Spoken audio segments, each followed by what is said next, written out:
আসসালামু আলাইকুম নূর ভাই। ভাই, আপনি যেহেতু সেন্ডার, আপনার অ্যাক্সেসটাই বেশি থাকবে। তো আপনি প্রয়োজনে যদি না হয়ে থাকে তাহলে চাইলে উপরের যে ডাচ বাংলা ব্যাংকের অ্যাকাউন্টটা দিলাম ওইটা তো একটু পাঠাতে পারেন। আমাদের তো কালকেই প্রোগ্রাম, টাকা পয়সা তো কালকেই লাগছিল, আপনি একটু দেখেন। যখন এটা নিয়ে একটু আলোচনা শুরু হয় তখন নূর ভাই বলে, এই সামনের মাসে তোমরা সঠিক হিসাবটা নিয়ে আসবে। এখানে আলোচনা থামিয়ে দেওয়া হয়, তারপর থেকে আলোচনাটা আগায় না। এইভাবেই অর্থ কমিটি চলতেছে। কোনো স্বচ্ছতা অর্থ কমিটির আজ পর্যন্ত এই 1.5 বছরে আমরা সঠিক হিসাব পাই নাই। মানে ভাবটা এরকম, জন্মগতভাবেই সোনার চামচ মুখে নিয়ে তারপরে সে বড় হয়েছে, তার টাকা পয়সার কখনো কোনো সমস্যা ছিল না।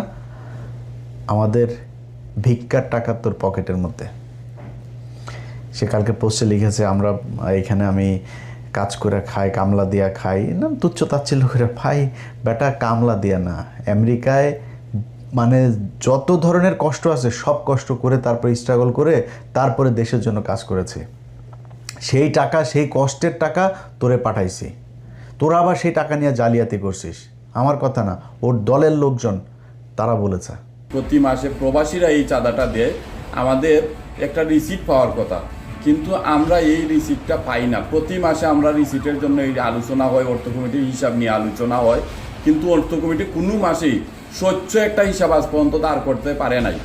এই বক্তব্যর পরে আবার যখন এই দলের ভেতরে গ্যাঞ্জাম শুরু হওয়ার পরে সে একটা টক শোতে গিয়েছিল, ওই যে খালিদ মহিউদ্দিনের। সেই টক শোতে যাওয়ার পর তার এই প্রশ্ন করা হয়েছে যে আপনি টাকা পয়সা হিসাব দেন না, আপনি ইচ্ছামতো বিকাশের টাকা টুকা নিয়ে সব ভাঙেন। তখন সে বলেছে কি যে আমি অর্থ কমিটি নাকি সব জানে, সে কিছু জানে না।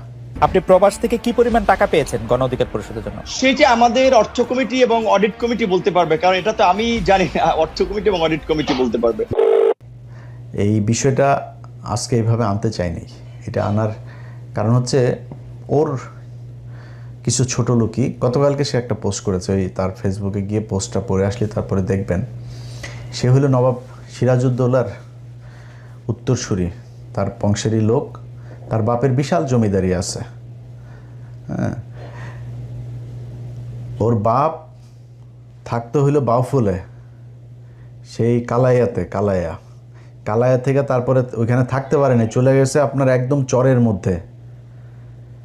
ওই আছে না আপনার খাস জমি, সেই খাস জমিতে সেখানেই বড় হয়েছে, সেখানেই থাকে, সেইখানেই তার বাড়ি। এখন সে শ্বশুর বাড়িতে টাকা পয়সা দিয়া টিয়া বিকাশে টাকা টুকা দিয়া ঘরটর করেছে।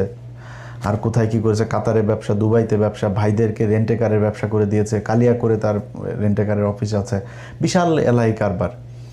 তো সে এখন বিশাল আকারের মানে পয়সাওয়ালা এক বাপের বেটা। ও চুরি করতো, এটা ওর দলের মানুষ, এই যেটা ছাত্র